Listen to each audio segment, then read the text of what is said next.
Cuidadora de plantas profissional, além de arquiteta. Então, pode ir, Cris, com você.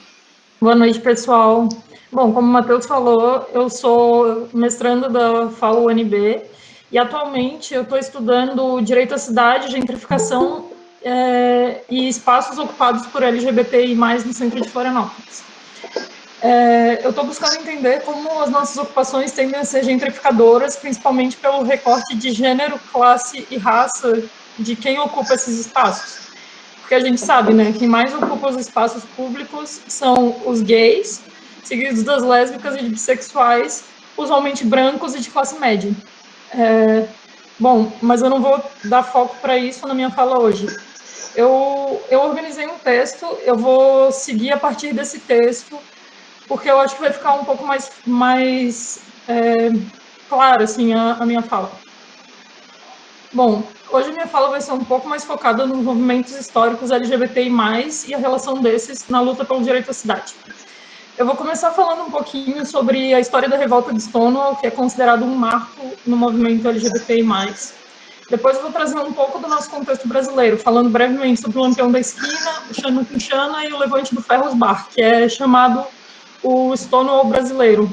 Mas para que ser colonizador assim, né? É o Ferros Bar brasileiro. E, por fim, eu vou fechar a minha fala relacionando um pouco das nossas lutas como LGBTI+, com o direito à cidade.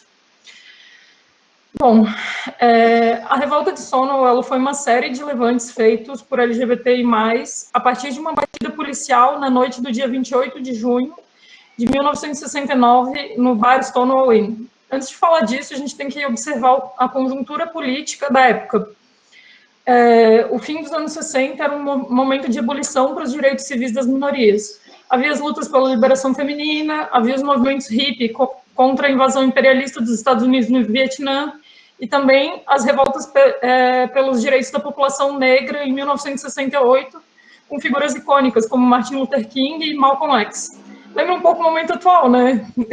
Considerando todas as nossas pautas que têm sido debatidas. Além disso, a homossexualidade nos Estados Unidos era considerada um distúrbio mental e era proibida. Por exemplo, tinha uma lei que obrigava que todas as pessoas vestissem, no mínimo, 3 peças de roupa do seu gênero, em todos os momentos. Também era proibido que bares vendessem bebida alcoólica caso houvesse alguém sabidamente homossexual no recinto. Homossexual não significa só gay, lésbica, bissexual, mas também transexuais, no linguajar da época, né? Então, o que ocorria? Os bares que atendiam LGBTI eram, em geral, ilegais. O Stonewall não era diferente, era um bar controlado pela máfia, que sofria batidas policiais frequentes e só funcionava por causa do pagamento de propinas às autoridades. Então, a polícia invadia, fazia pressão com os LGBTs davam propina, além da máfia dar essa propina também para conseguir manter o bar funcionando, né? Além disso, os bairros em que a gente convivia como LGBTs eram um palco para atividades ilícitas, como tráfico de drogas e prostituição. É o caso do Greenwich Village e do Meatpacking District, que foram palco para essa revolta, que eram vistos como regiões decadentes, industriais, justamente pelo tipo de ocupação urbana. O Meatpacking District, por exemplo, era um bairro que ele era ocupado durante o dia por açougues, e durante a noite os caminhões que eram desses açougues eram usados para encontros sexuais entre gays, entre LGBTs, né, mas principalmente gays. Bom, agora entrando um pouco mais já na revolta de Stonewall. A batida policial na noite de 28 de junho de 1969 contava com 6 policiais, e o início da revolta é um pouco controverso, porque não se sabe exatamente o que ocorreu. Em geral, se diz que o estopim foi a prisão de uma lésbica de forma extremamente violenta. Então, quanto mais a polícia batia nessa mulher, mais ela tentava fugir e mais os manifestantes começavam a ficar revoltados. Então, a multidão começou a jogar moedas e pedras, a passar cantada, a fazer piadas com os policiais. até que a revolta ficou tão grande que os policiais foram obrigados a fazer uma barricada dentro do Stonewall Inn, que era esse bar que eles estavam fazendo uma batida. Com o tempo, a revolta foi ficando mais e mais violenta e a polícia precisou receber reforços. O doido é que agora a gente olha como o urbanismo importa nesse momento, né? A quadra em que o Stonewall Inn se localizava, ela tinha cerca de 400 metros de perímetro, nos dois sentidos dela, digamos. Então, por ser uma quadra curta, sempre que a polícia cercava os manifestantes por um lado, os manifestantes davam a volta na quadra e atingiam a polícia por trás. Então, a polícia nunca conseguia conter o protesto e foi ficando cada vez mais violento. E a polícia não tinha o que fazer. As revoltas continuaram nos dias que se sucederam, cada vez mais violentas, com enfrentamentos até de tropa de choque e um crescimento com os dias do apoio popular. Ou seja, a gente estava demandando o nosso direito de ocupar a cidade e a população estava começando a entender o porquê que isso era importante. Depois das revoltas, um grupo de pessoas, de cerca de 400 pessoas, se reuniu e decidiu realizar no ano seguinte, em 1970, a primeira marcha por direitos LGBTI+, em Nova York. Assim que se oficializa o marco histórico de Stonewall. Ele não é o primeiro, ele não é único, mas ele tem essa importância porque justamente eles conseguiram pegar um momento histórico e fazer esse ponto de virada e fazer esse debate pela cidade, né? Aqui no Brasil, a gente fala muito de Stonewall e a gente sempre fica focando nessa história dos Estados Unidos, mas a gente não pode esquecer que a nossa história também é importantíssima. A gente tem, por exemplo, no Devassos do Paraíso, esse livro aqui, um resgate muito interessante sobre a história desde o Brasil colônia até a atualidade. Falando assim um pouco sobre a história local. O Brasil foi o primeiro país, a primeira nação nas Américas a descriminalizar a sodomia. Ou seja, a homossexualidade, entre aspas, né, foi descriminalizada, retirada do Código Penal em 1830, como um ato, assim, não vou dizer que não é revolucionário, porque isso não era debatido na época, e não retirou a violência que a gente sofria, mas é um marco importante, assim, também a gente observar, né? E a nossa legislação é relativamente progressiva, com casamento LGBT, nada disso aprovado como lei. São interpretações, mas, enfim, nós temos relativamente muitos direitos, considerando que mais de 70 países criminalizam a homossexualidade ainda. Bom, no Brasil, a gente tem uma cultura LGBTI+, que começou a ocupar as ruas a partir da década de 1930, em eventos carnavalescos, porque justamente o carnaval ele representa essa ruptura com o rigor da vida cotidiana, ele representa esse acesso à vida urbana por parte de populações que, em geral, não têm esse acesso assegurado. Já em questão de imprensa, a gente também pode destacar dois jornais LGBTI+, muito importantes, que são o Lampião da Esquina, o primeiro jornal homossexual do Brasil, publicado entre 1978 e 1981, e o Xana com Xana, um folhetim circulado pelo Grupo de Ação Lésbico Feminista entre 1981 e 1987. O Xana com Xana, ele é extremamente importante porque ele foi justamente o que causou o levante do Ferros Bar, né? O Ferros Bar, ele foi um ponto de encontro entre mulheres lésbicas entre os anos 60 e os anos 90. Nos anos 60, antes do golpe, ele era frequentado por comunistas, mas com o golpe, o comunismo foi proibido no Brasil e então ele começou a passar a ter esse caráter de local de encontro para LGBTI+. Já nos anos 80, o bar era muito ocupado por lésbicas. E ali as mulheres do Grupo de Ação Lésbica Feminista começaram a vender o Xana com Xana. Já frequentavam o local e começaram a vender o jornal. Só que o dono do bar foi contra isso. E ele proibiu as mulheres de fazer essa venda. Mesmo ele sabendo que havia venda de drogas ilícitas ali dentro. Assim, ok, um folhetim não pode, mas droga, beleza. Aí, em 19 de agosto de 1983, as militantes lésbicas, o bar ficava em São Paulo, eu esqueci de falar essa parte. Em 19 de agosto de 1983, as militantes lésbicas fizeram um levante, chamando outros grupos LGBTI+, feministas, além de políticos, e elas leram um manifesto contra a repressão e pelos direitos das mulheres lésbicas.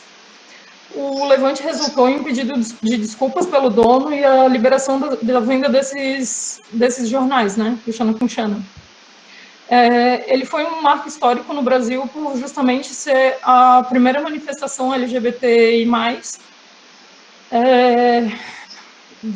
digamos, de um porte que trouxe atenção, né, a nós. E ele incentivou outros grupos a começar a reafirmar essa nossa existência e a nossa dignidade.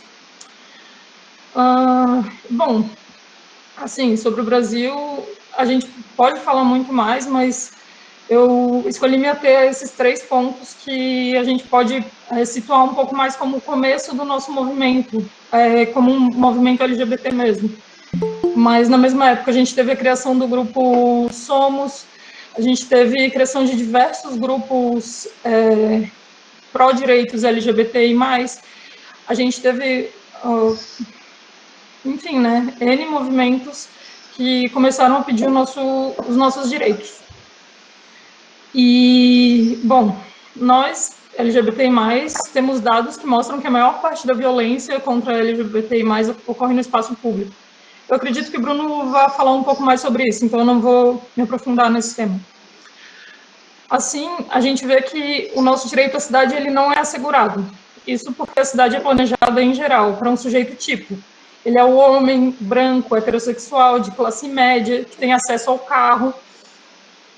A gente percebe, assim, que, bom, em teoria, a gente é considerado o outro no contexto urbano, a gente é considerado o que não ocupa. E somos pressionados a tentar nos encaixar nesse espaço, mas isso não faz sentido, né? Nesses relatos que eu trouxe aqui, a gente vê que, em geral, o que a gente pede é o direito à ocupação urbana, sabe? É o direito de aparecer, é o direito de estar na rua. E a gente se falou muito nos últimos anos sobre o direito a amar livremente, a amar quem quisermos, mas é muito mais do que isso. É uma luta pelo direito à vida, à ocupação urbana, o direito à cidade. A gente consegue perceber como o direito à cidade ele é, na sua raiz, uma luta pelo direito das minorias. Por isso que nós LGBTs temos que nos incluir nessa luta, sabe? Ele é uma bandeira que ainda não nos inclui de uma forma tão sólida, mas nós, como arquitetos, urbanistas, como estudiosos desse tema e como pessoas mesmo, devemos exigir essa inclusão na cidade e esse direito de ocupar. E, bom, eu acho que é isso, essa é a minha fala. Se tiverem dúvidas, é nóis. Obrigada pelo espaço, gente. É isso, tô nervosa. Muito obrigado, Cris. Foi muito bom estar aprendendo contigo. Quem tiver dúvidas, perguntas, pode ir guardando elas, que depois da exposição a gente vai estar abrindo para o debate, né? A intenção é que isso se torne uma conversa mesmo. Antes de dar sequência, eu lembro que no chat estão sendo colocados links para o certificado, para quem deseja, e também dos formulários da pesquisa do SASC, tanto para profissionais quanto para estudantes. Vamos dar sequência, então, agora com o Lucas Reitz, vai estar trazendo um pouco mais da sua vivência e dos seus estudos. Olá, então. Estão me ouvindo? Tá tranquilo? Tá. Então, boa noite. Estou muito feliz de estar aqui, desse convite. Eu fiquei extremamente contente quando a Natália entrou em contato comigo, tanto pela amizade, assim, e aí foi uma super surpresa. E até retomando esse momento do convite, e também cumprimentando todos e todas, assim, nesse momento, foi muito interessante porque a minha primeira reação ao convite foi: estou muito feliz, mas ao mesmo tempo, será que eu preciso falar? E aí eu fiquei depois pensando um pouco nisso, né, que constantemente existe um questionamento sobre a nossa importância na sociedade, mas por outro lado, eu fiquei muito feliz que a partir do momento em que realmente eu aceitei o convite, comecei a falar para as outras pessoas que ia acontecer o evento, eu vi como a comunidade é uma comunidade forte e que todo mundo estava muito feliz em alimentar isso, assim, né, e não ser uma coisa individualizada. Então isso me deixou muito feliz e eu estou muito feliz de estar dividindo esse espaço de fala com a Cris e com o Bruno, que eu conheci há um ano aí, mais ou menos, e que está sendo muito legal aprender com eles, assim, está sendo uma caminhada muito boa. Então, eu vou falar um pouco da minha experiência como professor na arquitetura e algumas questões acadêmicas que eu tenho levantado e tenho pensado que tocam a sexualidade e principalmente a homossexualidade, que é da onde eu falo, né?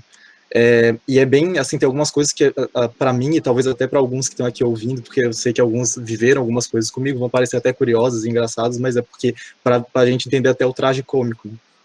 E é muito engraçado que a minha primeira experiência como alguém dentro do espaço universitário, quando eu comecei, eu saí de casa para ir para a UDESC, saí de Florianópolis para ir para Laguna, uma cidade menor, e desde o início, assim, a gente começou a se apresentar nas salas de aula, e uma das primeiras falas que me marcou muito era que alguém na sala falou que a arquitetura estava ali para provar que a arquitetura não era um curso de viado. Essa foi uma frase que me marcou demais, assim. E aí, de início, já existia uma martelada de que aquele espaço era um espaço que que naquele momento ainda estava num processo de aceitação, não poderia ocupar, né? Tinha um algo aí, e teve alguns desdobramentos depois disso.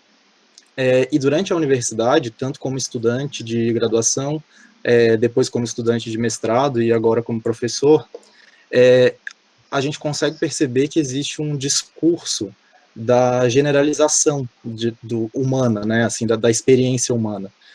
Então, existe principalmente na arquitetura e nas disciplinas de urbanismo, isso é muito presente, existe um discurso, principalmente eurocêntrico, né, que trabalha com a ideia de que todos somos iguais, de que a cidade é para todos, né, existem slogans que dão nome a livros sobre isso, mas que é um discurso que, além de ser eurocêntrico, é um discurso que não leva em consideração as pequenas diferenças ou as grandes diferenças, e que principalmente são estruturais na diferença na cidade, né? Então, na cidade é que a gente mostra a diferença, é que a gente mostra o atrito. E aí isso começou a me perturbar bastante, assim, né? Tanto no processo de entendimento da minha sexualidade e agora no processo como professor e pesquisador. E aí, uma questão que eu até ponho, assim, para a gente, é que se lá naquele primeiro momento, né, eu ouvi que a arquitetura não era curso de viado, e que a gente sabe até pelo levantamento do CAL, né, que a gente tem levantamento primeiro de gênero, que a gente tem aí uma maioria feminina no CAL. Então, se é um curso de viado, e se é um curso de maioria feminina e que a gente compartilha muitos amigos LGBT, colegas LGBT e na universidade, porque que a grande maioria expressiva dos profissionais de arquitetura, os que vão aparecer na mídia, e aí os professores também, são homens brancos heterossexuais, né? E são as pessoas que eu divido o trabalho normalmente. Então isso é algo aí que fica, é uma coisa que eu lanço, né? Eu acho que muitos de vocês também se perguntam isso, mas que aí, ao mesmo tempo que quanto mais a gente avança individualmente, aí no sentido da profissão, ou quer que seja, a gente mais se sente sozinho, mesmo tendo comunidades ou pequenos arranjos que tem essa nossa estrutura, às vezes dessas famílias alternativas, famílias paralelas que a gente acaba criando no nosso percurso LGBT, mas que dentro do ambiente profissional a gente se vê sozinho, né, porque a gente não está num ambiente LGBT. E aí, encontrando algumas coisas dessas que as pessoas começaram a alimentar enquanto eu estava no processo para falar um pouco aqui hoje, algumas coisas são extremamente assustadoras, que dentro do mercado de trabalho total, né, isso não levando só em consideração a arquitetura, a maioria dos LGBTs assumidos não se sente confortável em se assumir no ambiente de trabalho, e mais de 60% dos LGBTs assumidos que responderam essa pergunta em 2015 já tiveram algum problema de trabalho relacionado à sexualidade.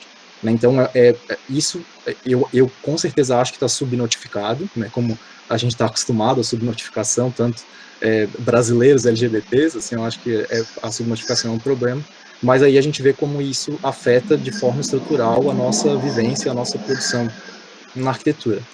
E aí, mais espantoso que isso é uma entidade como o CAL não levantar esse tipo de dado, né? Então, o CAL, quando faz o seu censo, ele levanta as questões de gênero, né, no sentido de masculino e feminino, bem estrito, mas não levanta questões de sexualidade e raça. Então, a gente não tem esse levantamento como profissionais, né? Então, e nem as intersecções. Que profissionais são os que estão na ponta de projeto, quem é que está no ensino, quem é que está há não sei quantos anos de carreira.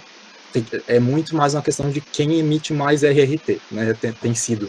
Então, uma outra provocação aí. Mas eu acho que tem isso que até é difícil de a gente conseguir mensurar, né? Quem somos como arquitetos, assim, né? É algo que a gente não está conseguindo. Mas aí, ao mesmo tempo, nesse momento de fortalecimento da comunidade e pequenos fortalecimentos, porque eu acho que tem sido, assim, para mim, a minha experiência é de pequenos fortalecimentos, e por isso que eu até fiz questão de falar do Bruno e da Cris, porque é aí que a gente se fortalece. Eu tenho sentido muito esse retorno no ambiente universitário, assim, por ser um professor assumidamente gay, e que às vezes eu tenho muita dificuldade de me assumir em alguns espaços, porque eu realmente ainda não sei como que vão ser as reações, né, no espaço universitário.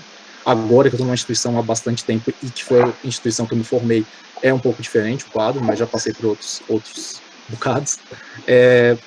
Mas eu vejo como que essas pequenas comunidades se formam, seja das orientações de trabalho, seja dos pequenos grupos de pesquisa, e seja às vezes de coisas que eu não imaginava que eu ia poder ter suporte ou dar suporte em momentos como esse da Covid, assim, né, que já recebi e-mails de aluno falando sobre a atual situação do retorno para casa. Então, eu comecei a perceber como existe aí uma estrutura que a sexualidade também vai definir as relações, os afetos dentro do ambiente universitário, e que, no momento, hoje a gente tem, eu, né, como um arquiteto homem cis branco, tenho esse privilégio de ainda ter mais facilidade de falar sobre sexualidade nesse momento, consigo me sentir um pouco mais confortável nesse ambiente, mas que outros LGBTs não têm, em outros contextos, e principalmente no passado, né, há 10 anos, 5 anos atrás. Então, essas questões no ambiente universitário têm me deixado cada vez mais assim, motivado, mas ao mesmo tempo me preocupa, porque o fortalecimento ele acontece muito pela vulnerabilidade, né? É aí que o fortalecimento vai ficar. Mas o que também me preocupa é a dificuldade de conseguir comunicar isso em arquitetura e não simplesmente como LGBT, né? Não simplesmente como ser LGBT, como vivência. E aí eu retomei algumas questões para só lançar também perguntas sobre isso, porque, de novo, voltando a esses autores consagrados da cidade, né, que são coisas que a maioria dos estudantes vão ver no seu percurso, como o Jane Jacobs ou Ian Gell, e esse discurso da cidade para pessoas, a cidade para todos, o atrito humano, que desconsidera a diversidade, né? Então a gente está na hora de olhar para isso, ou desconsidera, ou não aprofunda na diversidade. A gente tem modelos históricos que remetem a essa arquitetura ocidental colonizadora, né? Que são bastante homogeneizantes. Então a gente vai ter o ideal lá antigo da arquitetura clássica, passando pelo ideal renascentista, o ideal corbusiano, e até mesmo alguns autores pós-modernos ainda vão estar falando de ideal, né, o ideal da cidade. E isso é muito preocupante, porque põe todos, e aí os LGBTs mais ainda, porque estão mais longe de alcançar esse ideal, mas todos a pé, né, aquém daquilo que é o ideal na cidade, né? E esse ideal, além de tudo, para a gente é um modelo normalmente eurocêntrico, né? Então é mais longe ainda da nossa realidade. E aí eu fico pensando que essa coisa do ideal, a gente consegue ver algumas lutas que foram conquistadas ao longo do tempo, que tem sim seus problemas, né, de implantação, mas que a gente vai vendo que são pequenas revoluções assim que vão acontecendo. E eu cito uma luta que eu acho que tá na pauta, né, principalmente quem está aqui debatendo, assim, que são coisas que a gente vê na nossa formação, que, por exemplo, é a luta e a inclusão nos currículos da NBR 9050, por exemplo, né, de desenho universal, que foi uma luta durante anos. Ela foi publicada primeiro na década de 90, já teve várias revisões e tem muitos problemas de implantação, mas é uma luta de pessoas de uma comunidade que tá além desse ideal posto por uma arquitetura hegemônica, né? Então, a gente vê que existe aí uma mobilização de classe, existe um grupo que, de alguma forma, consegue debater. E aí eu fico me perguntando como que debater a arquitetura dentro da realidade da comunidade LGBT pode também causar um impacto nesse, inclusive da inclusão curricular gradual, né, como tem acontecido no caso da 9050.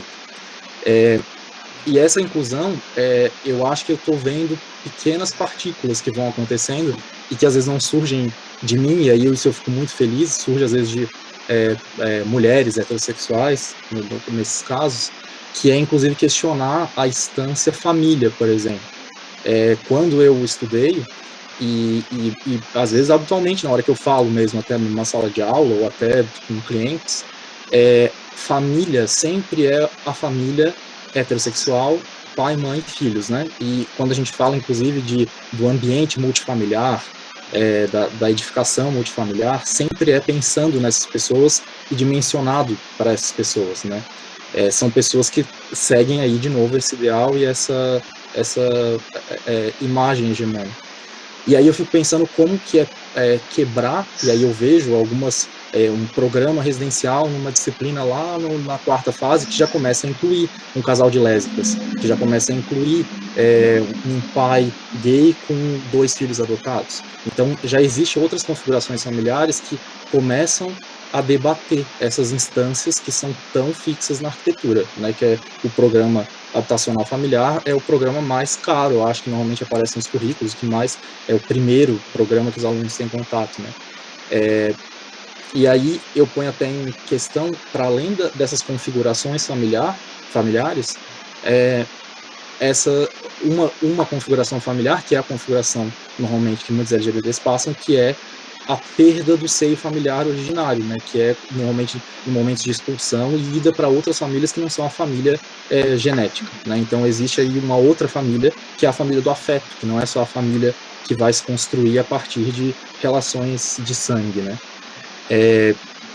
E aí, para finalizar um pouco dessas questões que eu tenho cada vez mais feito, eu acho que é isso, assim, eu estou me fazendo muita pergunta e eu acho que para mim está sendo bom me perguntar cada vez mais, que são algumas coisas que começaram a aparecer, assim, desde pensar como que alguns movimentos na arquitetura têm uma influência de pessoas LGBT, e que às vezes a gente não sabe, então existe um apagamento do espaço dessas pessoas historicamente, né? E aí eu cito o neogótico, por exemplo, que tem a influência de vários autores na época desviados, né, que se chamava, autores literários e arquitetos, né, que faziam edificações e usavam, inclusive, a linguagem neogótica, o floreado, os ornamentos, como um escape dessa sociedade, que era uma sociedade que representava algo que eles não podiam ser.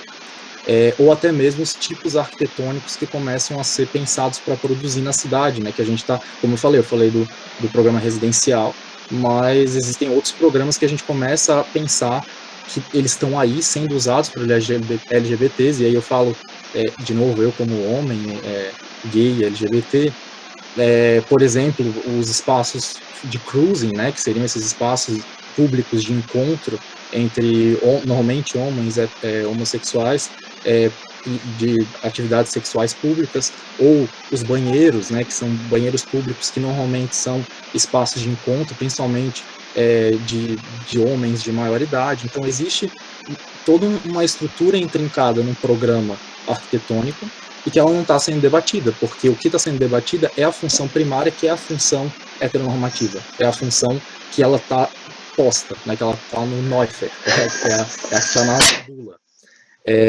E aí isso leva alguns questionamentos sobre meus direcionamentos atuais de pesquisa e muito infectado por essas influências de Cris, influência da nossa pesquisa, que são da pesquisa que a gente está desenvolvendo, que é sobre espaços históricos da comunidade em Florianópolis, né, que a gente está no PET da UFSC, junto com a SOMS também, e aí eu fico me perguntando se existem arranjos urbanos, e até a fala da Cris foi nesse sentido, da coisa da quadra, né, arranjos urbanos, no sentido da tipologia e também no sentido do acesso, que são marcados pela comunidade, né, então se existe aí uma característica física na cidade que faz com que esses espaços sejam possíveis, ou fez com que esses espaços sejam possíveis, né? E aí algumas pesquisas em Londres, por exemplo, já falam que um dos distritos gays lá de Londres tem uma predominância de vielas de difícil acesso, que é mais ou menos o caso do meatpacking, né? Que são lugares que poderiam ocasionar um encontro noturno, que seriam de muita dificuldade de correr da polícia ir atrás, né? Seria mais fácil de se esconder, não teria luz. Então, tem algumas características micro e macro na cidade que vão estar influenciando diretamente como que os LGBT vão estar ocupando a cidade, né? Ou não sendo vistos na cidade. Então, a cidade, como sempre, dual, múltipla, né? E aí eu tenho me perguntado essas coisas. Então, o que eu tenho pensado é isso, assim, como que a gente pode contribuir nessas pequenas comunidades e pequenas revoluções para a gente, aos poucos, construir uma arquitetura um pouco mais não heteronormativa, né? Acho que é isso.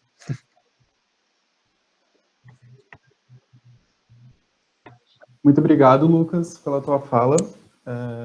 Agora vamos passar para o Bruno. Tá falando, e eu lembro mais uma vez que no chat ali tem o link para quem deseja receber um certificado da participação desse papo e também dos formulários do SASC. Agora passando para o Bruno para estar fazendo sua apresentação. Boa noite, gente. Boa noite a todos, todas e todes. É um prazer estar aqui com Cris e Lucas, nossos parceiros de conversas no chat de pesquisa. E eu vim aqui hoje falar um pouco mais sobre como foi o processo de criação da Nós Somos, quais foram os dados que fizeram a gente se mobilizar, e como foi uma percepção empírica que a gente tinha em relação à violência e sobrevivência LGBT na cidade. Ela foi meio que comprovada com outras pesquisas de outros grupos pelo país.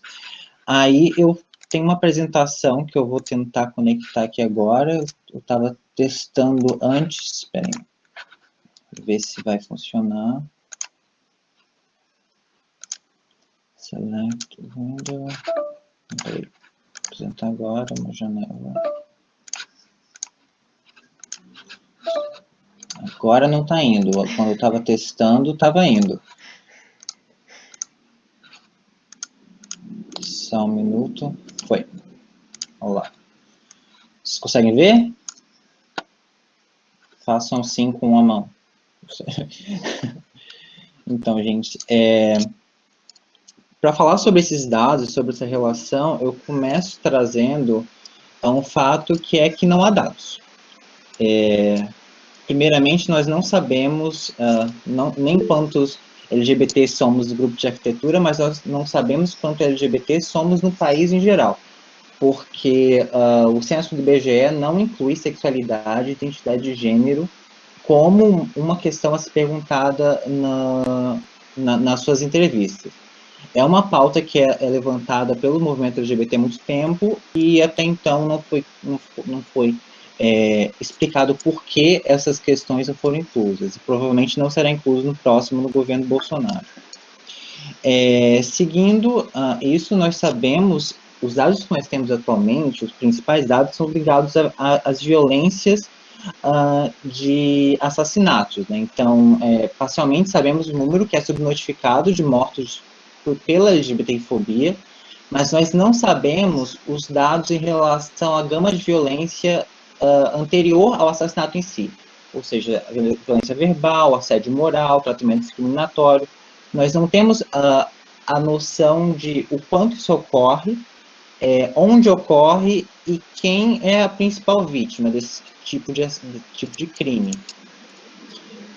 Então, a partir disso, eu trago como um entendimento que é importante para a modificação dessa realidade, o entendimento de como a opressão contra a população LGBTI ocorre na cidade e como ela se intersecciona com outras formas de discriminação. Porque a gente não é somente LGBT, a gente é branco, a gente é alto, a gente é gordo, a gente é pobre, a gente é de diversos tipos de pessoas, além de ser LGBT, né? Então, como disse antes o Jasper, o Brasil é o país que mais mata LGBTs no mundo. Trouxe alguns recortes de jornais, mas é importante entender o que isso significa, né? Então, isso significa que o Brasil é o país que mais mata pessoas pela sua orientação sexual e sua identidade de gênero.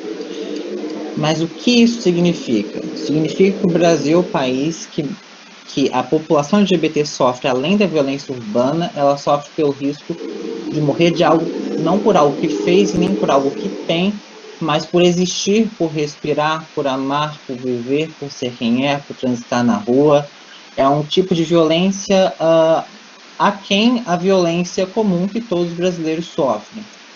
Eu geralmente trago essa apresentação, para grupos que não são de pessoas LGBTs, porque às vezes a gente se perde nos números e não consegue entender o que os números significam, né? Eu gosto muito dessa frase do Barroso, que foi o ministro do STF, durante a questão da criminalização da homofobia.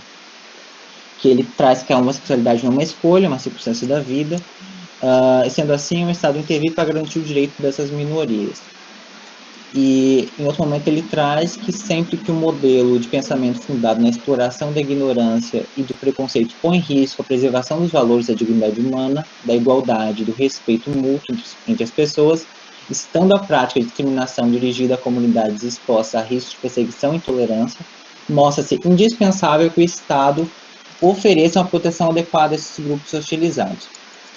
E agora eu vou falar um pouco sobre o momento em que a Nós Somos surgiu, né, que foi em 2018, durante o período eleitoral, onde a gente teve uma percepção empírica de que essa violência estava ocorrendo de modo mais explícito, pelo menos. Não sei se de maior intensidade, mas de modo mais explícito.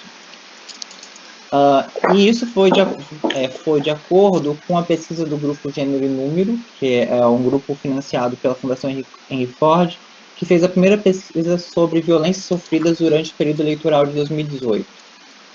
Nessa pesquisa traz que 51% das pessoas entrevistadas sofreram algum tipo de violência, ser motivada pela orientação sexual ou pela identidade de gênero. Então, onde essa violência ocorre na sua maioria, né? 83% ocorreu em espaço público, seguido de comércio, serviço público. Só para entender um pouco mais esses dados, podem ser são de múltipla escolha, né? Então, por isso que não vai fechar 100%, porque a pessoa pode ter sofrido na rua, mas pode ter sofrido no comércio também, ou em casa. Então, o local onde isso mais ocorreu foi no espaço público. O maior tipo que ocorreu foi a violência verbal, seguido pelo trato discriminatório e o assédio moral. Quem fez, a maioria foram pessoas desconhecidas. Seguido da resposta dessas pessoas que sofreram esse tipo de violência, que a maioria reagiu verbalmente. Mas, para mim, o mais importante desse gráfico é o fato que apenas 6% registrou boletim de ocorrência. Ou seja, de todos esses tipos de violência, apenas 6% a gente tem dados oficiais, dados registrados. Então, a gente não tem dados. Então, 94% desses tipos de LGBTfobia que ocorreram em 2018 não foram registrados. Então, a partir disso, a gente surge com a necessidade de criar algum modo de registrar esses dados e de exigir, né, políticas a partir deles. É nesse cenário que surge a Nós Somos. Então, rapidamente falando, o problema é a insegurança da população LGBTI no Brasil.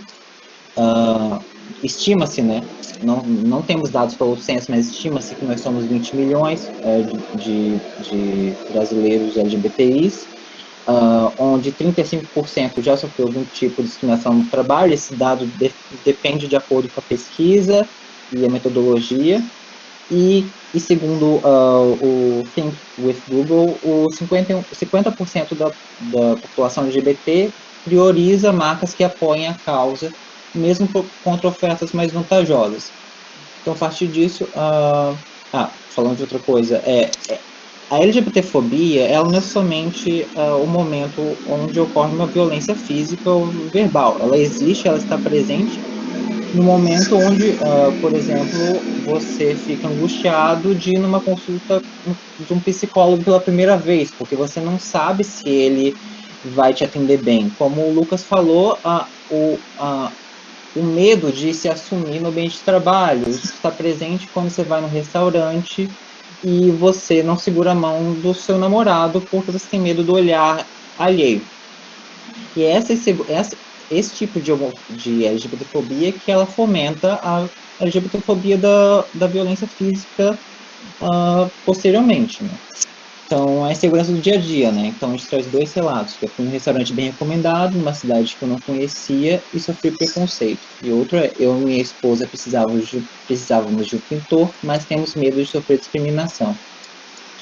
Então, nosso propósito é tornar a vida da população LGBTI mais segura no meio urbano, através de tecnologia. E nossa missão é co-criar uma rede inclusiva, fortalecendo o senso de comunidade LGBTI, por meio de uma plataforma tecnológica e com soluções de diversidade que facilitem o acesso a experiências, serviços e espaços amigáveis. Então, justamente a solução é essa conexão, né, da plataforma com esses serviços, lugares e eventos amigáveis. E assim, são esses os pilares da Nós Somos, que nós apresentamos empreendimentos amigáveis, a possibilidade de fazer denúncias e avaliações, sejam em lugares privados, públicos, não somente empreendimentos, pode ser na rua, e os serviços ofertados à comunidade. Além do serviço de sensibilização, que é a forma que a gente consegue, até então, manter a plataforma no ar e também expandi-la, né? Porque desses serviços nós temos atualmente disponibilizado o de empreendimentos e eventos amigáveis, que é a avaliação dos lugares, que eu vou mostrar depois. A plataforma web, a versão teste, foi lançada em outubro do ano passado, com uma funcionalidade, já está em 16 cidades e em 330 usuários testando. Então, aqui é a tela de cadastro, vou passar bem rapidamente, só para vocês entenderem um pouco o que é.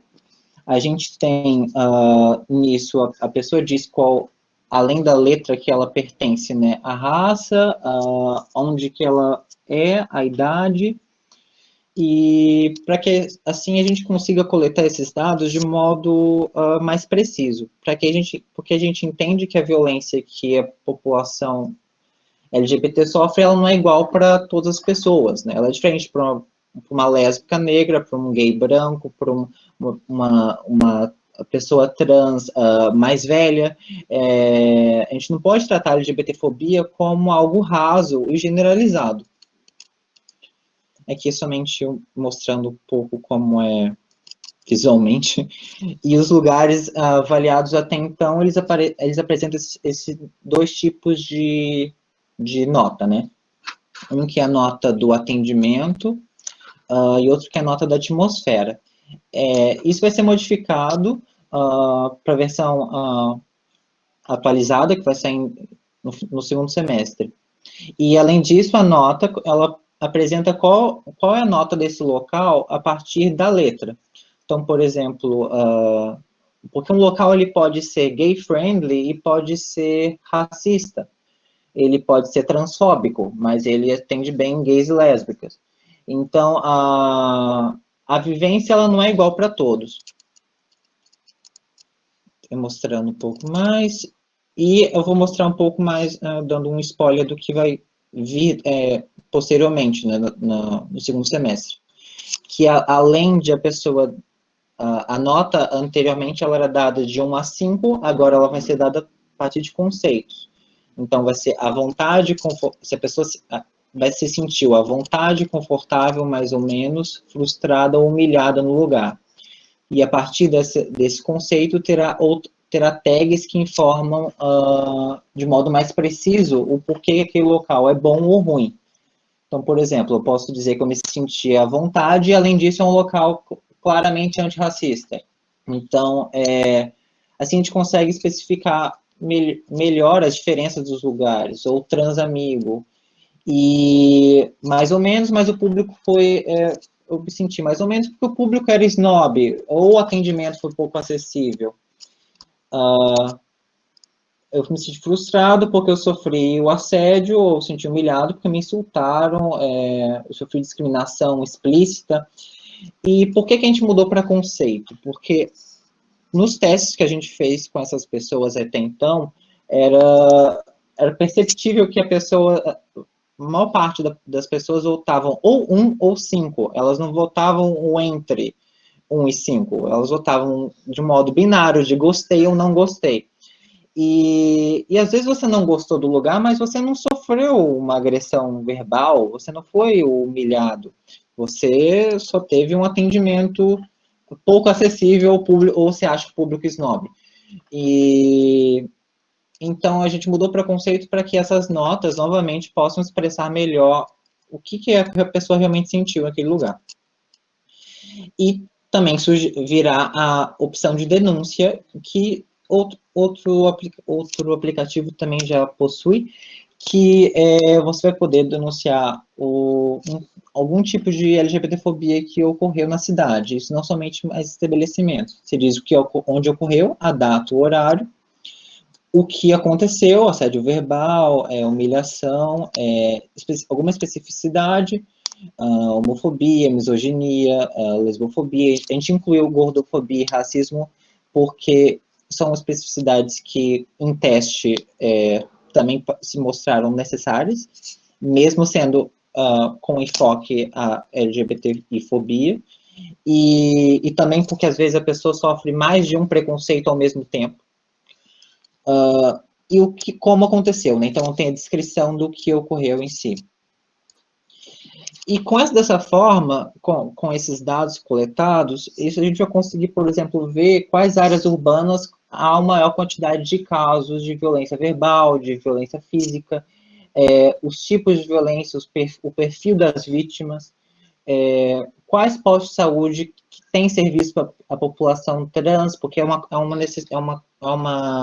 necessidade muito forte, porque é muito raro se encontrar serviço para a população trans nos postos de saúde públicos, ou delegacias de polícia que tem melhor atendimento à população LGBT, porque a gente sabe como é a relação da população LGBT, ou qualquer população minoritária, com as forças policiais. E existe é latente a LGBTfobia nas delegacias de polícia. Então, você pode se direcionar para uma mais amigável, ou até mesmo exigir ou mostrar, através de dados, que a tal delegacia tem um tratamento pior. Então, dessa forma, a gente consegue exigir políticas públicas, a partir de dados, porque justamente não dá para a gente conseguir, ou pelo menos é difícil a gente ser ouvido a partir apenas de uma experiência empírica, ou sem números, sem quantificação. Então, essa eu acho o principal foco da Nós Somos. A plataforma mobile, só não ligado ao debate, mas vai surgir no segundo semestre de 2020. Nós estamos sendo acelerados pela Inovativa Brasil, pelo Instituto Nexera Impact Hub, e a nossa métrica de avaliação, ela, bem lembrado, eu deveria ter falado isso antes, a métrica de avaliação ela foi feita junto com uma pesquisa de doutorado da Janaína Goulart, do CSE, sobre justamente formas de saber se um local é amigável ou não à população LGBTI. E é isso que eu tinha primeiramente para falar, como eu saio aqui do modo de apresentação. Qualquer dúvida sobre Nós Somos ou sobre os dados, estamos agora abertos para perguntas, porque eu acho que o legal vai ser justamente agora, que é a conversa, o debate, a troca. Justamente, agora está aberto para a gente estar fazendo essa troca. Quem gostar, preferir se inscrever para estar fazendo uma fala ou alguma consideração também, ou se preferir estar mandando por escrito ali no chat. Mas, bom, gostaria de agradecer a apresentação da Cris, do Lucas e do Bruno. Muito importante todas as considerações, tudo que foi falado aqui. E me chamou um pouco a atenção quando o Lucas falou da pesquisa, né, que mostra que mais de 60% dos funcionários LGBTs optam por esconder a sexualidade de colegas, enfim, nas suas relações de trabalho. Isso é muito preocupante, né? Até essa mesma pesquisa, ela traz dados que mostram que mais de 40% das pessoas afirmam terem sofrido discriminação por sua orientação sexual ou identidade de gênero no ambiente de trabalho. 33% das empresas brasileiras não contratam pessoas LGBT para cargos de chefia, além de que 90% de travestis estão se prostituindo por não terem conseguido um emprego.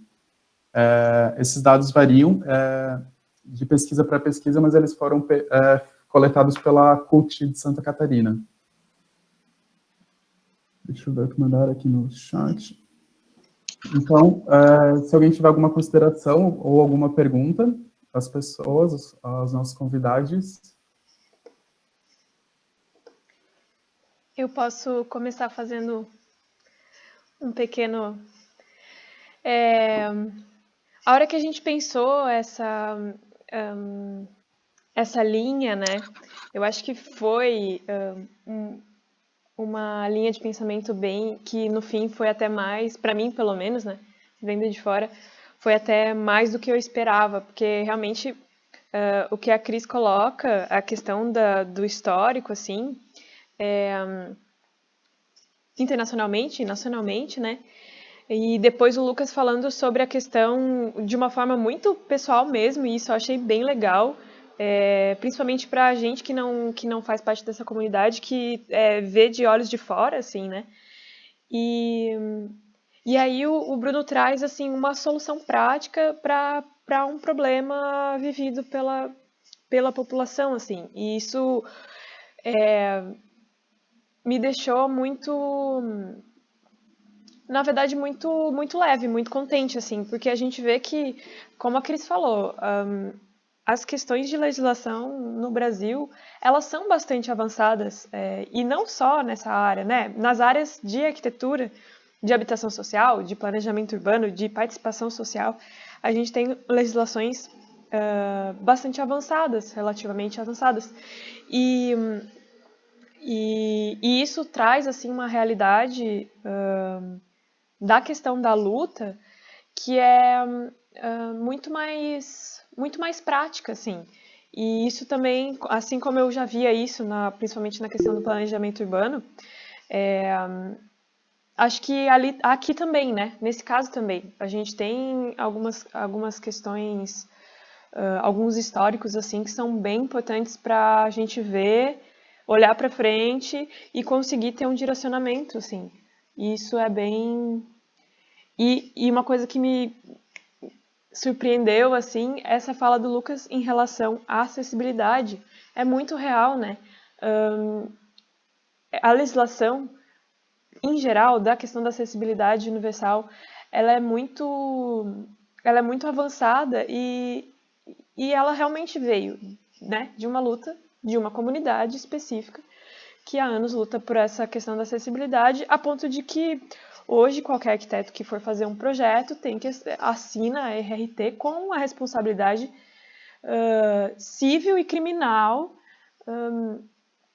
de estar fazendo tudo para que o seu projeto seja acessível.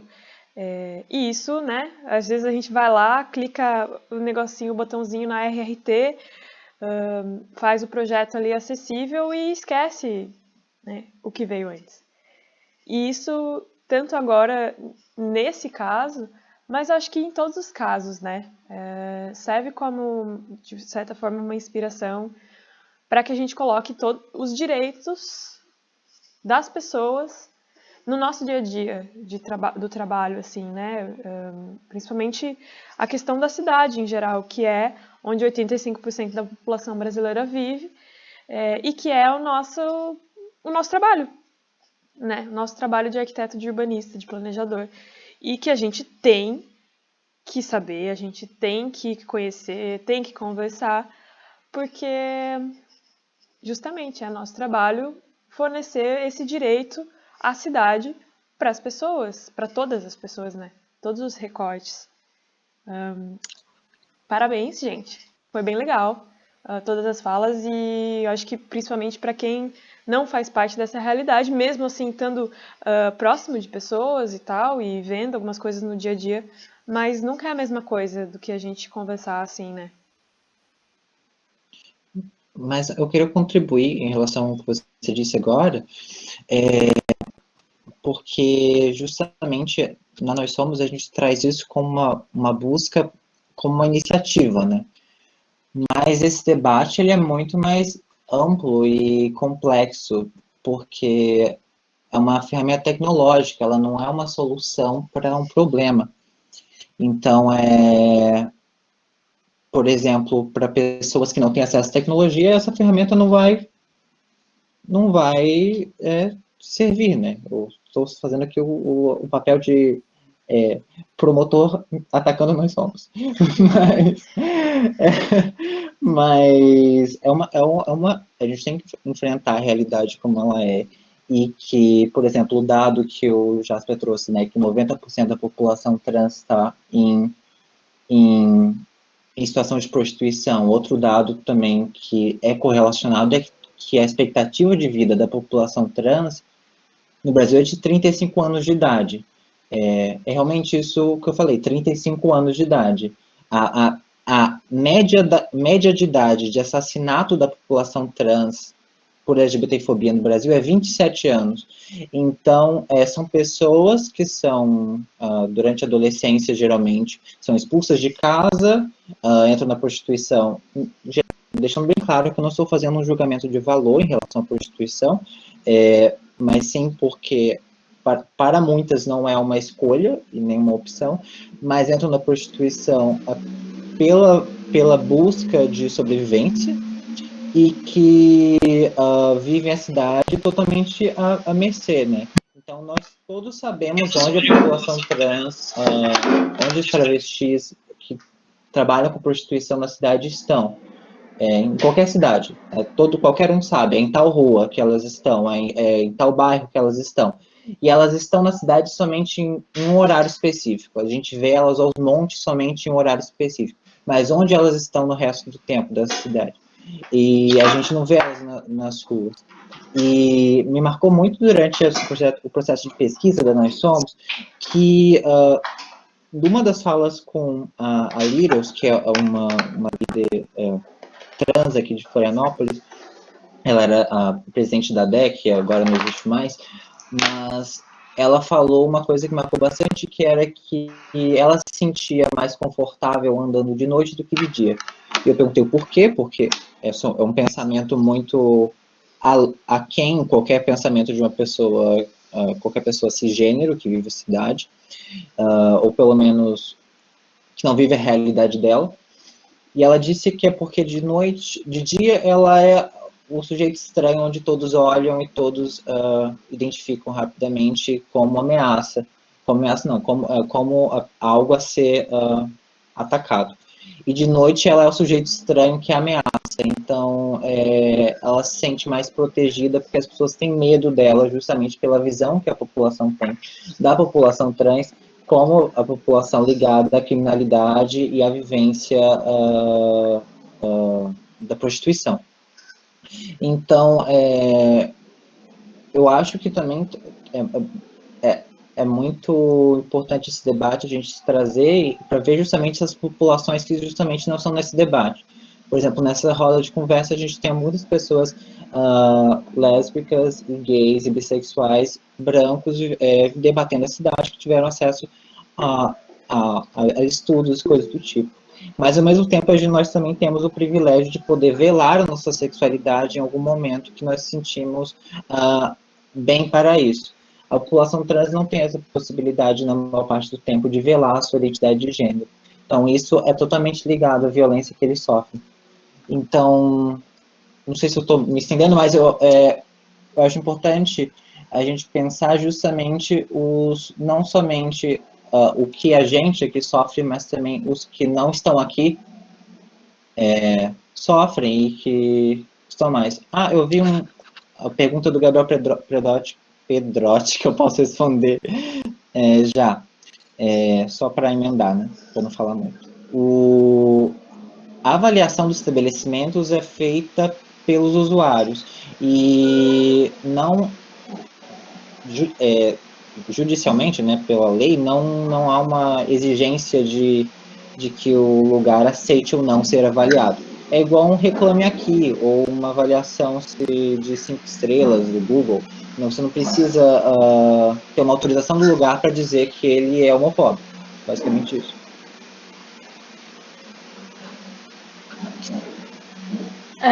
Eu posso só acrescentar um pouquinho ao que a Dani tinha falado e posteriormente ao que o Bruno falou também. Como planejadores urbanos, a gente tem que refletir muito nessa questão de gênero e sexualidade.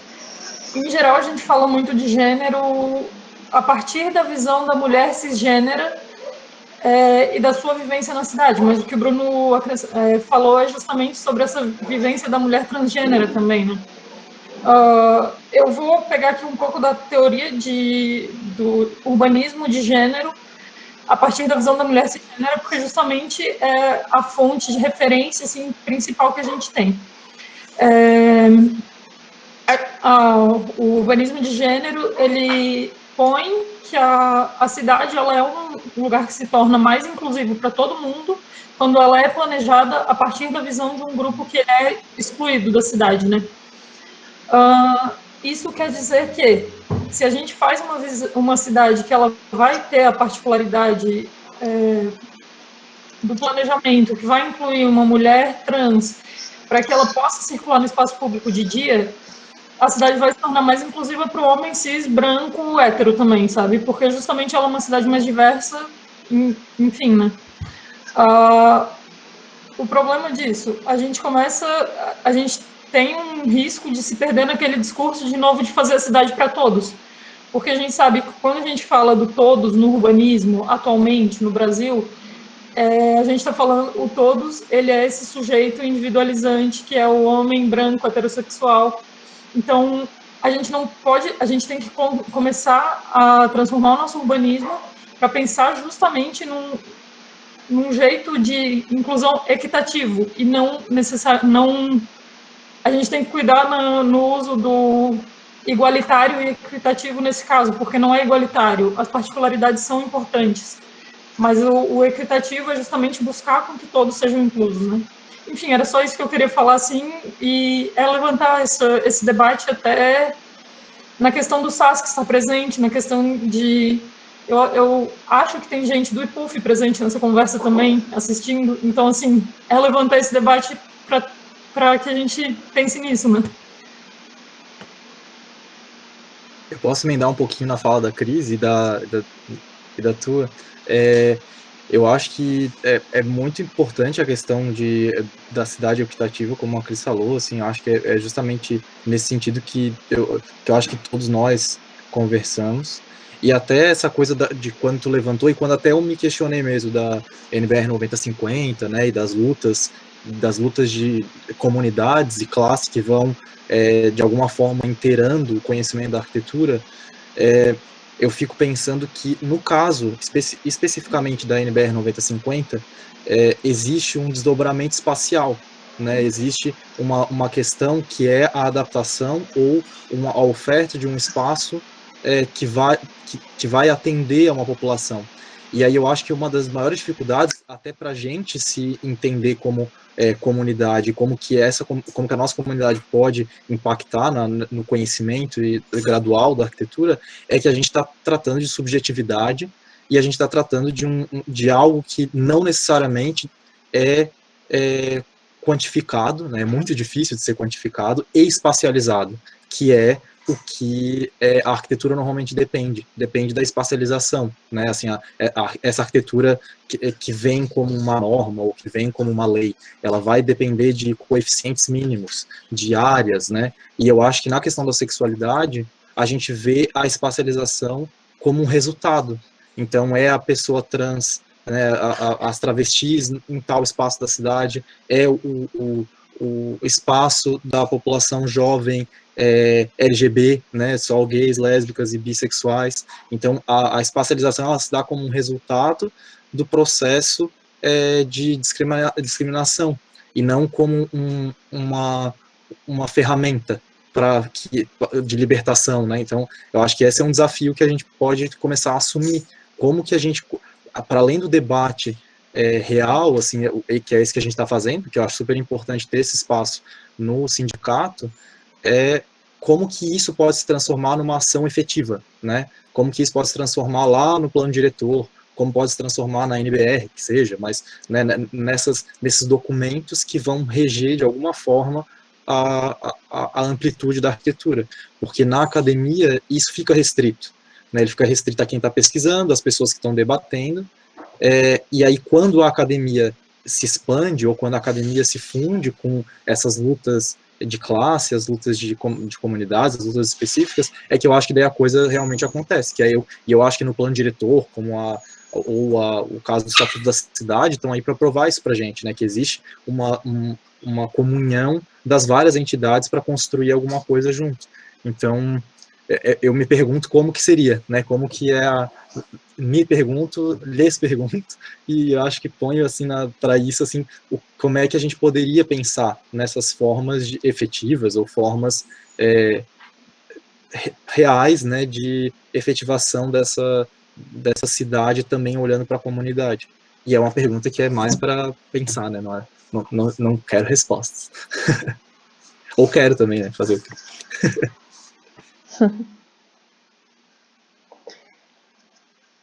Acho que resposta todo mundo quer, né? Uma coisa que me veio na mente também, trazendo essa questão do planejamento urbano, dos planos diretores, existem assim, existe uma proliferação de bairros, digamos, dedicados, digamos assim. Eu não sei como é que isso é colocado, principalmente para quem pesquisa, né? Mas existem bairros gays, mundo afora, né? E eu já ouvi algumas falas, algumas pesquisas que relaciona, e aí também muito que o Bruno falou, há uma questão da gentrificação e também há uma questão LGB, né, por exemplo. E sem os recortes de raça, por exemplo, né, os recortes sociais, econômicos. E isso eu acho que é uma preocupação ao longo das últimas décadas, digamos assim.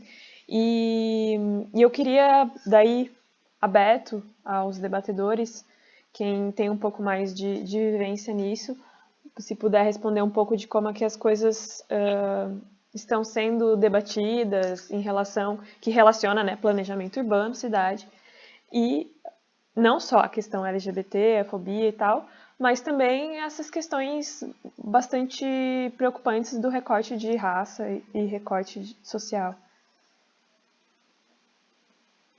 Aberto. Eu vou até falar um pouco, trazer isso, porque isso é justamente o que eu pretendo pesquisar no meu mestrado, né? No momento está meio parado por causa da pandemia, suspensão das aulas na UNB e tudo mais, mas ao longo do tempo a gente foi vendo essa criação de uma hegemonia que ela é neoliberalista, em que esse neoliberal ele traz a afirmação da individualidade e da autoidentificação através da compra. Ou seja, é você consumir espaços que são LGBT, é o que o Bruno trouxe, de que LGBTs não prioridade para marcas que apoiam a causa, é o que a gente tem observado nas políticas pró-LGBT, né? A problemática disso é que justamente os espaços urbanos em que a gente começa a ocupar, eles inicialmente são decadentes, mas pelo LGBT ter essa ligação com a cultura a cultura mais, digamos que hipster, mas no sentido de criação de indústria criativa, e pelo movimento LGBT também ter a questão do pink money, que é um poder de compra maior, justamente por não ter o formato tradicional da família tradicional, pai, mãe, filhos. A gente tende a ter filhos mais tarde, a gente tem um poder de compra maior quando mais jovem, do ponto de vista de classe média, né?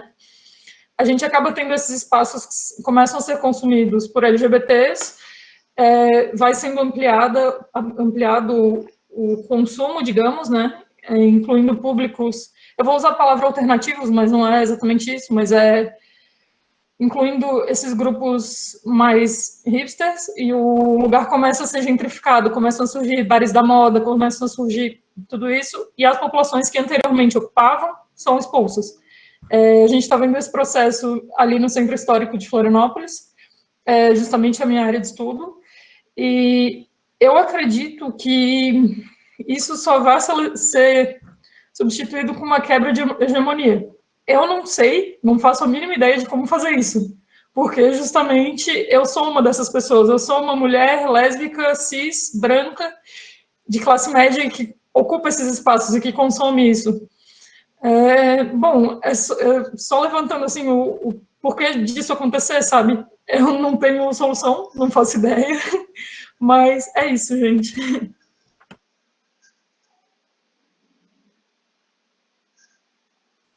É realmente uma questão bem complexa, né? E também mostra a necessidade da interdisciplinaridade em estar abordando esse assunto, né? É muito importante a gente estar recolhendo informações em outros campos, seja filosofia, sociologia, que tem essa pauta, né, esse estudo um pouco mais avançado. Infelizmente, na arquitetura, isso é bem recente, né? Você vê pesquisas, enfim, abordando esse assunto, tentando espacializar ele, só que é bem recente, né? Não é um estudo com acúmulos, né, no decorrer do tempo que você consegue ir evoluindo, né?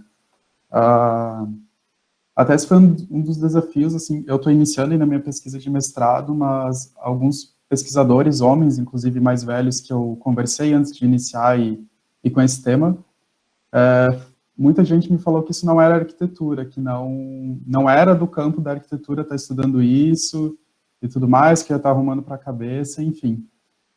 Eu acho que isso talvez seja só mais uma das provas, né, dos desafios que LGBTs têm no seu cotidiano, né, em toda a sua vida.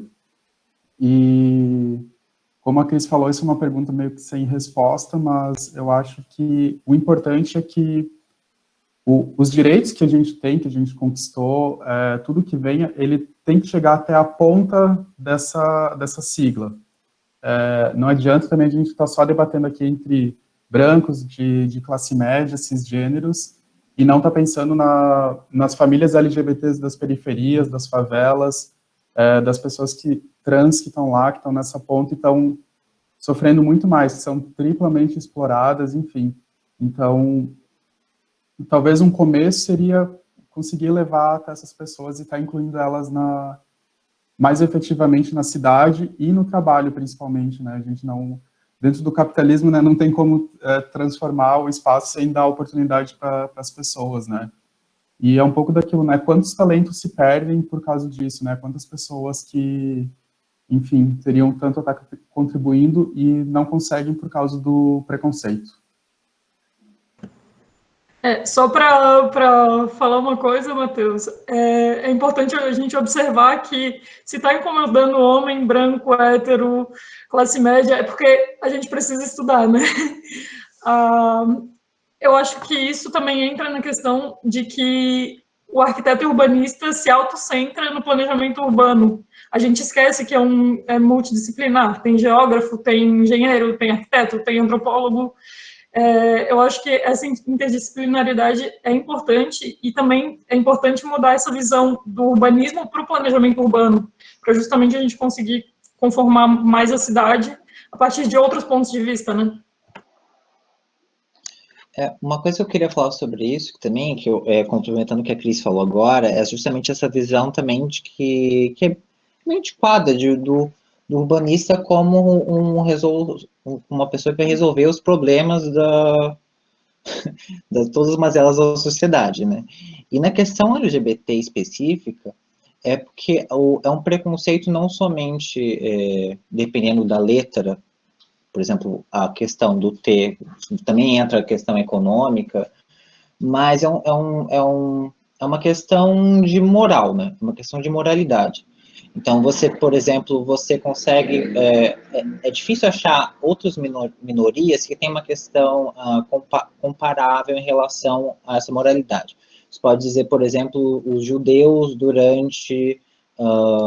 na Europa, durante o período mais ávido de antissemitismo, assim, onde tem um ódio a esse grupo, a partir de uma cultura que foi criada a ódio a esse grupo, e até mesmo a vontade de extermínio desse grupo, né? Independente dessa pessoa ter um poder econômico grande ou não. Então, a gente viu o massacre da população judia europeia, independente da classe econômica dessa população. O que é diferente, o que modifica da questão da classe econômica, que é claro, é que possibilita que a gente tenha formas de resposta que essa população não tem. Mas, por exemplo, direitos garantidos, a gente está falando muito sobre a legislação brasileira, a Cris falou, né, que eximiu a questão da sodomia muito antes de boa parte dos outros países, mas até hoje, se a gente for pegar a lei mesmo, nós não temos lei. Nós não temos lei nenhuma. Nós temos interpretações da Constituição ou interpretações de outras leis, mas nós não temos lei. A primeira lei que foi proposta em relação foi em 95, a Marta Suplicy propôs o casamento igualitário, entre pessoas do mesmo sexo. 95, nunca foi debatido, nunca uma lei para a nossa população chegou a ser votada no Congresso. Então, a gente tem uma questão, e foi sempre barrada pela questão da bancada BBB, né, que é da Bíblia, Bala e Boi, que tem uma força muito forte. E quando a gente fala a bancada da Bíblia, a gente fala de gente de diversos partidos, de diversas, inclusive, visões de mundo, muitas vezes de partidos contrários, opositores, mas que quando se fala da questão da pauta LGBT, eles se unem, independente da vontade do partido. E se unem para tentar barrar. Então, eu não consigo ver, talvez eu esteja sendo um pouco pessimista, mas eu não consigo ver a mobilização, a modificação dessa realidade urbana sem se ela ser feita conjuntamente com a modificação, a mobilização política. Porque a gente não consegue, sem leis, sem apoio, sem gente poderosa em cargos, lobby mesmo, a gente não consegue manter o status que a gente tem. A gente tem atualmente um presidente que basicamente fez duas ameaças, né? A primeira foi quando a Damares disse que meninos têm que usar azul e meninas têm que usar rosa, que isso tem que ser interpretado como uma ameaça, porque isso é uma interpretação da ameaça, porque ela fala que a heteronormatividade ela tem que ser regra e tudo fora da heteronormatividade tem que ser aniquilado nesse governo, isso inclui todos nós. E a segunda é quando ele diz que ele vai colocar um ministro no Supremo terrivelmente evangélico, ele vai colocar dois, né? Terrivelmente evangélico. Todos os direitos que nós teríamos atualmente são direitos conquistados por interpretações que o Supremo teve, que foi muito criticado, dizendo que está se metendo em coisas que não deveria se meter, que são interpretações da Constituição. Então são direitos que podem cair assim, muito facilmente, porque são apenas interpretações. E são direitos que até atualmente, por exemplo, para você conseguir tendo se casar em Santa Catarina, o Ministério Público, aqui sabe, o Ministério Público tenta barrar qualquer casamento em Santa Catarina de pessoas LGBT. Então,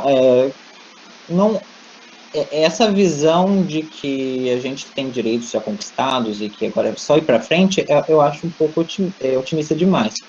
A gente tem que desprender o que tem e tentar fazer uma mobilização política além do nosso trabalho como urbanista para conquistar isso de modo mais amplo e que possa atingir outros grupos sociais que a gente não vai conseguir somente com o trabalho urbano.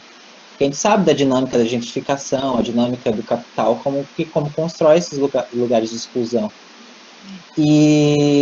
Mas continuando, tendo um pingo de otimismo, ao mesmo tempo, a gente teve também principalmente durante o governo do PT, assim, um fortalecimento do movimento social LGBT, e a gente vê esse fortalecimento muito forte com gente como o Jasper, gente como a Cris, gente como o Lucas, pesquisando isso na academia.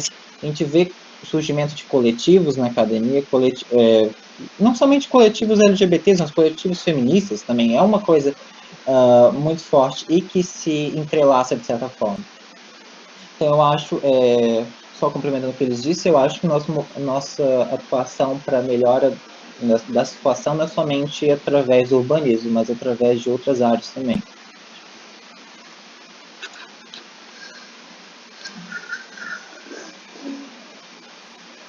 Muito bem. Alguém tem mais alguma consideração, alguma pergunta? Gostaria de estar participando? O Gabriel levantou o dedinho aí, pode falar. Oi, gente, tudo bem? Boa noite. Meu nome é Gabriel Pedrotti. Eu queria, na verdade, só louvar a iniciativa, assim, eu acho que é muito, muito legal esse momento que a gente está passando, assim, de compartilhamento, né, desses conhecimentos. Dificilmente um tema como esse em outra circunstância, assim, conseguiria reunir 25 pessoas com essa facilidade, assim, ainda mais o sindicato, né, que responde, enfim, pelo estado inteiro, e que, enfim, de repente até somos maiorias quem está aqui em Florianópolis, mas é legal de louvar essas iniciativas, assim, e acho que foi antes de ontem mesmo, teve um debate com uma temática similar promovida pelo IAB do Ceará. Então, acho que essa frente que as entidades estão tomando, assim, é muito válido, muito forte nesse momento, assim. Então, eu também sou acadêmico que pesquisa essa área no doutorado, né? Acho legal a gente se reconhecer enquanto pesquisadores que estão tratando de temáticas que elas, enfim, são muito similares em muitos aspectos. E é legal esse fortalecimento dessa rede, assim, né? Porque a gente sabe que não somos muitos e que esse assunto levanta muita controvérsia, assim, né? Eu falo por experiência própria, quando eu cheguei lá na UFRJ, eu faço doutorado lá na UFRJ, que é uma universidade que levanta muito a bandeira da tradição, que é a universidade mais velha do Brasil, mais antiga, mais consolidada, mais não sei o quê. E quando eu cheguei com essa temática, né, que também estou pesquisando, enfim, sexualidades dissidentes e a relação com a cidade, enfrentei bastante resistência, assim, eu imagino, não sei, outras experiências acadêmicas de vocês, como foi a receptividade do programa, assim, para aceitar esse tema e a busca do professor para orientar, assim, porque foi todo um processo, assim, né, de que eu cheguei lá, por exemplo, me deparei com um programa que tem essa coisa da excelência, né, que tem uma notona lá junto no Ministério da Educação e não tem ninguém que fale sobre o assunto, ninguém nunca nem tinha ouvido falar sobre isso, e falou, nossa, que legal, né, e, tipo, não tem uma pessoa, um orientador que tenha, sei lá, experiências em temáticas semelhantes, que pode estar orientando com facilidade, assim. Eu só queria, enfim, dar o meu rostinho aqui, mostrar que eu também estou disponível para a gente né, trocar ideias junto, não só aqui, mas fortalecer isso mesmo dessa rede de gente que está falando sobre isso e que pode estar trocando bibliografia, pode estar, enfim, né, construindo junto, que eu acho que é para isso que a gente está fazendo isso também, né? Então, é isso aí, gente. Muito obrigado. Parabéns pelas falas de vocês, parabéns ao sindicato por estar, né, comprando essa briga, levantando essa bandeira. E é isso. Valeu. Gabriel, pensa que eu entrei no mestrado para uma universidade que ela é uma cidade criada para o sujeito tipo, né, que é Brasília. Então, assim, é uma universidade que ela é extremamente conservadora e que agora está surgindo, estão começando a pontuar esses debates sobre feminismo, até porque tem o Arquitetas Invisíveis, né? Foi criado na FAU da UNB, mas isso é só a jovem guarda de professores. A velha guarda ainda é Brasília glorificada há 60 anos, só se fala disso, a maioria das disciplinas são assim, então é um espaço muito complexo de criar esse debate, ainda mais dentro do urbanismo, sabe? Eu também completando, né, o Gabriel conhece um pouco, a gente troca bastante coisa, mas também a minha experiência é uma pesquisa que eu estou querendo entrar, querendo mudar o meu tema de pesquisa, e eu estou encontrando dificuldades tanto na orientação como na aceitação do tema, né? Então eu já estou no doutorado pesquisando uma coisa completamente diferente do que eu estou planejando pesquisar, mas existe uma resistência aí de dar continuidade nesse assunto, né? Então é muito complexo mesmo, assim. Eu acho que é bem isso. A gente falou isso ainda hoje, né? De fortalecer as comunidades, fortalecer essas redes, e acho que como o Gabriel falou, e eu acho que isso aqui é o exemplo claro, e cada vez mais eu tenho dado conta disso, que talvez uma grande lição desse período turbulento político da saúde, né, a pandemia, vai ser talvez a possibilidade de fortalecimento para além da presença, né, a gente pensar nisso aqui que a gente está fazendo, que a gente consegue se fortalecer muito nesses espaços e que tem uma potência aí virtual, né, que a gente pode explorar bastante, e hoje é um exemplo claro disso, né, essa aproximação está muito bonita.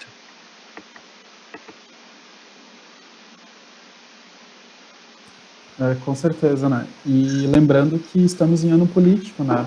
Temos eleições para as prefeituras, eleições também do Conselho de Arquitetura, que acontecem esse ano, e esse debate, né, mostra como é importante a nossa participação nesses espaços, né? Tanto na política, enfim, dentro de prefeituras, enfim, ou Senado, etc., mas até dentro das entidades, seja aqui o caso do SASC ou do IAB também, que promoveu um momento desses essa semana, ou de outras redes, como BR Cidades, enfim, outras que debatem isso e pontuam, né? Mas é aquilo, né? Se a gente não se fizer presente, não tá aí brigando constantemente, o senhorzinho lá, careca, de camisa clarinha branca, que tá sentado na prefeitura, não vai se importar com, com as pessoas, né? Então, acho que o principal disso é a gente se fazer mais atuante também, né? E romper também um pouco, sair da universidade, né? Não adianta também a gente só estar ali produzindo a nossa dissertação, a nossa tese, e publicar aquilo e deixar lá na biblioteca, não, né? Acho que é aí que entra o grande desafio, tornar isso prático, né? E aquilo, às vezes, não precisa estar inventando a roda, né? Às vezes você apoiando projetos como Nós Somos ou outros, tá fortalecendo a rede já é muita coisa, né? Enfim, enquanto tiver essa situação, né, enquanto estiverem morrendo pessoas, diariamente a gente tem que estar se posicionando e tem que estar fazendo acontecer, né? Mais alguém gostaria de estar contribuindo? Falando alguma coisinha? Todo mundo já preencheu ali o link do certificado, o formulário também, ou salvou pelo menos? Pode falar, Dani. Eu vou falando. Ninguém fala, eu vou falando. Essa questão da academia eu acho que é bem importante, assim, como já se falou. Transpor a barreira, né, essas barreiras, né? Porque as pesquisas, até para levantamento de dados que nós não temos em vários outros casos, não só nesse problema, mas vários outros problemas. Mas a transposição da academia para a sociedade é algo que é muito importante, principalmente pela questão cultural e educacional mesmo, né? Como o Bruno falou, muitas dessas violências são construídas culturalmente, isso na história da humanidade, né? E a questão da educação é a única maneira de se modificar essas coisas. E aí a educação mesmo básica, assim, social, né? A construção do dia a dia para as pessoas. E a academia, ela não tem condição, ficando dentro da academia, ela não tem condição de atingir aquela ponta, né, que a gente estava falando. E aí transpor essas barreiras e colocar esse conhecimento em favor das pessoas e colocar esse conhecimento na rua e tal, eu acho que essa é a parte essencial e é a parte que as pessoas têm que aprender, né? Em qualquer debate, na verdade, não só esse, mas em qualquer outro debate, para que a gente possa ir construindo culturalmente, né, uma educação mais inclusiva nas nossas cidades. Isso eu acho que é um mote e uma necessidade muito grande, assim, para qualquer tema, para que a gente possa andar para frente, né? E conectado a isso, e também, assim, eu já sou uma pessoa mais otimista, apesar de a gente ver hoje, e inclusive vislumbrar até cortes ainda piores de direitos que a gente já tinha conseguido, por outro lado, o que eu vejo é que ninguém esquece o que já teve. E isso eu acho que é um ponto importantíssimo, assim. Ninguém esquece os direitos que já teve, ninguém esquece a educação pública que já teve, ninguém esquece as coisas sociais, os apoios sociais, enfim. E isso é bem importante, porque não esquecendo, você sabe onde você pode chegar, né? Onde você já chegou. E isso ilumina um pouco as lutas, assim, em geral, né? As lutas sociais. Isso é uma coisa que um ponto que eu me mantenho, assim, justamente dentro da política para poder manter o que a gente tem e lutar por melhorias, né, nos nossos direitos.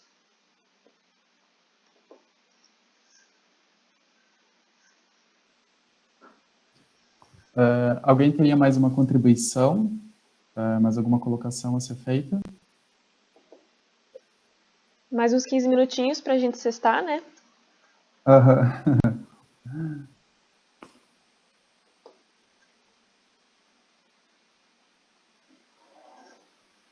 Bom, também caso alguém não tiver, também a gente pode ir encerrando por aqui. Dani, tu quer aproveitar para fazer um merchan do que o SASC está aprontando aí para esses próximos 15 dias? Eu fiquei sabendo que tem novidades aí no... Ai, meu Deus. ato. Bom, a primeira coisa, esse foi o nosso primeiro debate que a gente organizou, pensou e chamou as pessoas, né? Por sorte, a gente tinha próximo da gente pessoas excelentes que estão aí no tema, estão no debate e estão na ação há algum tempo para a gente poder iniciar com o pé direito, sim. Então, esse debate foi meio que um teste, espero que todo mundo tenha gostado. Mas a ideia é que a gente possa continuar essas ações e esses debates e conversas, etc., baseado no que é a realidade para a gente, da categoria no estado de Santa Catarina, que também é uma realidade que a gente não conhece. Como o Lucas falou, né, o censo do CAL diz quantos nós somos e se somos mulheres ou homens e acabou, é isto. E então a gente desconhece muito a nossa própria realidade, a gente tem poucos espaços que juntem mais arquitetos para poder saber quais são as dores, as aflições de cada pessoa, né? E por isso que a gente fez e colocou ali no chat, se alguém não conseguiu, pode falar comigo que eu envio, formulários tanto para estudantes quanto para arquitetos, para que a gente possa conhecer um pouquinho melhor qualitativamente essa realidade e, a partir disso, ir construindo as nossas pautas dentro dos sindicatos, nossos debates como esse, mas também outras ações para a nossa gestão, né, que ainda vai durar alguns anos. A gente tem questões, acho que todo mundo já está ligado, questões trabalhistas muito sérias, já historicamente, e cada vez pior. E, inclusive, na nossa realidade de arquiteto urbanista, até de um jeito muito peculiar, e essas questões que são as principais questões para um sindicato trabalhista, né? E as nossas próximas ações vão também ocorrer nessas áreas, né? Inclusive, a gente pretende no próximo mês falar ativamente de uma questão muito importante, principalmente para a gente, todo mundo aqui muito jovem, né? A questão da previdência social, né? Que também já era uma realidade ruim, está cada vez pior desde o golpe, e que a gente tem que conhecer essa realidade e saber se preparar, porque é isso ou é morrer de fome, né? Então, a gente pretende, assim como nessa área, a gente pretende em outras dessas áreas também que estão sendo atacadas há alguns anos e que está cada vez pior, a gente pretende debater, ensinar e tentar propor soluções mais palpáveis para nós e para nós no Estado, que somos maioria mulheres e somos grande maioria muito jovens, e o que nos coloca outros desafios, né? Para além do que era a realidade da arquitetura do urbanismo no Estado ou no país há alguns anos atrás, principalmente pela quantidade enorme de novos arquitetos sendo formados todos os anos, uma realidade muito, muito peculiar, assim.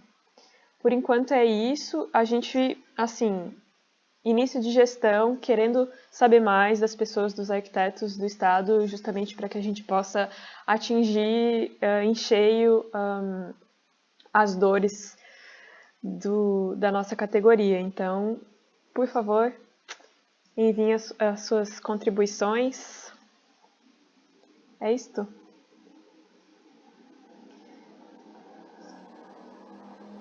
Se ninguém tiver mais nada, acho que podemos ir para os agradecimentos, então.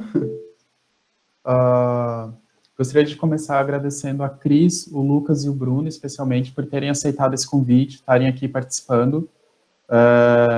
Foi muito legal estar com vocês aqui, aprendendo muito, muito mesmo. Agradecer também, em especial, aos heterossexuais que estão aqui nesse papo. Às vezes, dentro da comunidade, a gente já conversou bastante sobre isso, mas é legal ver heterossexuais se aproximando, parando para escutar e estar entendendo essa situação. Isso é bem importante. Agradecer também aos estudantes que estiveram aqui presentes. A gente teve uma forte participação também de estudantes, principalmente os do movimento estudantil, que se faz cada vez mais essencial, né, principalmente nesse momento que estamos vivendo. Não adianta a gente estar debatendo condições profissionais se a gente também não está ligado à base da formação, de como as pessoas estão sendo, como esses novos urbanistas e arquitetos estão sendo, enfim, né, estão estudando e tudo mais. E acho que é isso. Dani? Acho que é isso, gente. Foi muito bom escutar vocês. Foi muito bom receber vocês, né? E os três, né, responderam prontamente o nosso convite. E a gente não sabia muito o que esperar e estava aqui conversando em off com a galera da diretoria. Nossa, deu uma galera, né? Que bom, cara, que bom. Justamente para a gente poder... Isso tudo vai para o YouTube. Vamos flodar o YouTube de muita gente para atingir mais gente possível, especialmente pessoas afins da nossa profissão, da construção de uma cidade mais, né, mais igualitária para todo mundo. Obrigada pela presença de todo mundo que ficou até agora. Um bom final de semana para todos. Todo mundo fique em casa. Se estar em casa, por favor. E é isso, gente. Boa noite. Um beijo para todos. Muito obrigado. Boa noite. Obrigada, gente. Boa noite. Boa noite, gente. Obrigado. Tchau, tchau. Acho que também pelo Tudo convite. nosso, nada deles. Obrigado pelo convite. Um beijão. Beijo, gente.